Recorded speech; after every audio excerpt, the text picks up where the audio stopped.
MLA Nallapareddy Prasanna Kumar Reddy సహకారంతో YCP నాయకులు శ్మశానాలను కూడా వదలకుండా కబ్జా చేస్తున్నారని కోవూరు టీడీపీ ఎమ్మెల్యే అభ్యర్థి వేమిరెడ్డి ప్రశాంతిరెడ్డి ఆరోపించారు. ఈ సందర్భంగా ఆమె కోవూరు మండలం పడుగుపాడు గ్రామంలో ఎన్నికల ప్రచారం నిర్వహించి మాట్లాడారు. తాను అధికారంలోకి రాగానే కబ్జాకు గురైన శ్మశాన వాటికను విడిపించి ప్రహరీ గోడ నిర్మిస్తామని హామీ ఇచ్చారు.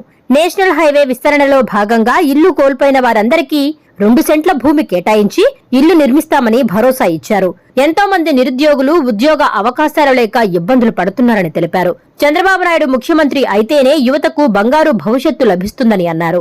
ఎంపీ అభ్యర్థి వేమిరెడ్డి ప్రభాకర్ రెడ్డి సహకారంతో కోవూరు నియోజకవర్గంలో ఉన్న ఇఫ్కో కిసాన్ సెజ్ ను మరియు థర్మల్ విద్యుత్ కేంద్రాన్ని పునరుద్ధరించి పారిశ్రామిక వాడలా తీర్చిదిద్దుతామన్నారు. తద్వారా స్థానికులకే ఉద్యోగ అవకాశాలు కల్పిస్తామని చెప్పారు.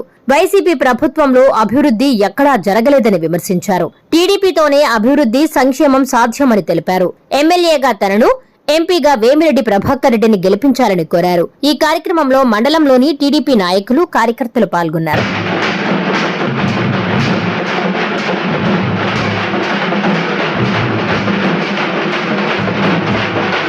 రేపు మే 13వ తారీఖు జరిగే ఎలక్షన్ లో మీ పవిత్రమైన ఓటుని మన ఎమ్మెల్యే అభ్యర్థి ప్రశాంత్ రెడ్డి గారికి వేయాలని మిమ్మల్ని మనస్ఫూర్తిగా కోరుకుంటున్నాం.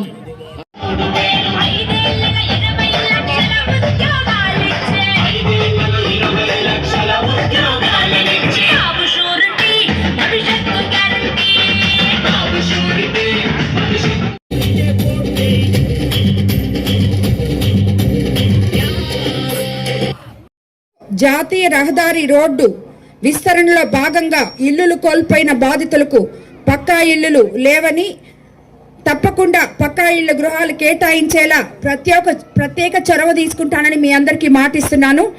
గతం పెద్ద పడుగుపాడు శ్మశాన వాటికను కబ్జాకి గురికాకుండా చుట్టూ ప్రహరీ గోడ కట్టించి గది నిర్మాణంతో కూడిన కనీస వసతులు ఏర్పాటు చేస్తాను.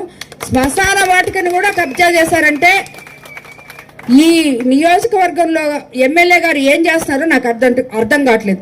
మెయిన్ రోడ్లో పక్కన ఉండేటివి కబ్జాలు చేసేశారు, భూములన్నీ కొట్టేశారు, కమిషన్లు తీసేసుకున్నారు లేఅవుట్లో. ఆఖరాకి పడుగుపాడులో ఉన్న 5 ఎకరాల శ్మశానంలో కూడా 3 ఎకరాలు కబ్జా చేసేసారంట. మరి ఎమ్మెల్యే గారు విత్ పర్మిషన్, ఎమ్మెల్యే పర్మిషన్తో చేశారంట. అదేదో మీరు విలేకరులు అందరూ చూడాలి కలిసి. నేను ఎమ్మెల్యే అయ్యేంత వరకు చూడండి, దాని తర్వాత నేనే వదిలిపిస్తాను దాన్ని.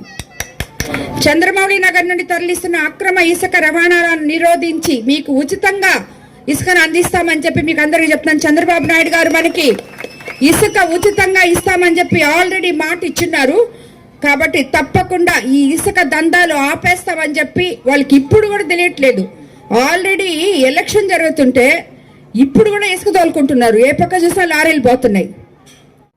యువకులు ఉన్నారు ఎంతో మంది.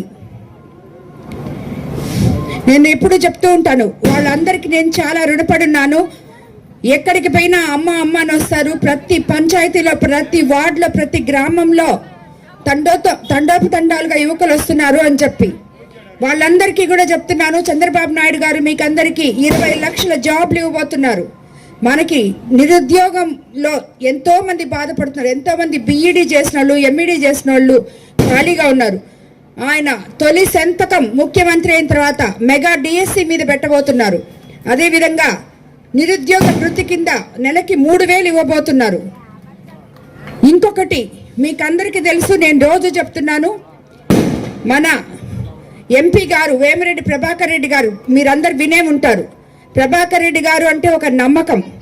ఆయన ఎంపీ అయిన తర్వాత ఇఫ్కో సెజ్లో, అదేవిధంగా షుగర్ ఫ్యాక్టరీలో, ఆ తర్వాత వాటిల సామర్థ్యం గల నెల్లూరు థర్మల్ స్టేషన్ స్థానంలో కూడా పారిశ్రామిక వాడలు ఏర్పాటు చేసి, ఎందుకంటే మనం ప్రస్తుతం ఎలా చేస్తారని అడగొచ్చు అందరూ. ప్రస్తుతం మనం ఎన్డీఏలో భాగస్వాములం. సెంట్రల్ గవర్నమెంట్లో మనకి భాగం ఉంది. కాబట్టి స్టేట్ గవర్నమెంట్లో నుంచి నేను అవన్నీ మన కోవూరు నియోజకవర్గంలో ఉండడం మీ అందరి అదృష్టం. అవి తీసుకెళ్లి సెంట్రల్ గవర్నమెంట్లో కూడా మనం యాక్సెప్ట్ చేసుకొని నెల్లూరు జిల్లాలో ఉన్న ప్రతి బిడ్డ నిరుద్యోగి అయిన ప్రతి బిడ్డకి ఉద్యోగాలు వచ్చేలా చేస్తామని చెప్పి నేను కానీ వేమిరెడ్డి ప్రభాకర్ రెడ్డి గారు కానీ మీకు అందరికీ మాటిస్తున్నాం. అది తప్పకుండా చేసి తీరుతాం. ఈ 5 సంవత్సరాల్లో అందరూ మన జిల్లాలో ఉద్యోగాలు చేసుకునేటట్టు ఉద్యోగం అనేది లేదు అనేది లేకుండా చేస్తామని చెప్పి మీ అందరికీ నేను మాటిస్తున్నాను.